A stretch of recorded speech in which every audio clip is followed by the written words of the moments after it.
Measles হয়ে গেলে আমরা কি করব, আমাদের কি করণীয়? যেহেতু এটা একটা ভাইরাল ডিজিজ, এটা আসলে সেলফ লিমিটিং।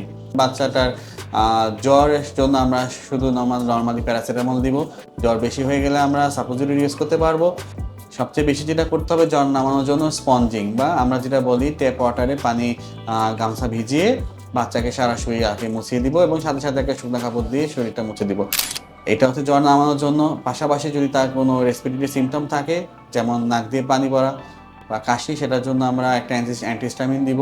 বাচ্চার যদি চোখে প্রদাহ থাকে, চোখে লাল থাকে, চোখ ব্যথা থাকে, তাহলে একটা চোখের I drop, antibiotic eye drop use করব। এবং যদি মিজেলসটা আসলে কমপ্লিকেটেড হয়ে যায়, যেমন মিজেলসের সাথে যদি বাচ্চার কাশি শুরু হয়ে যায়, শ্বাসকষ্ট শুরু হয়ে যায়, তখন আসলে ঘরে বসে আসলে চিকিৎসা করার কোনো সুযোগ নাই।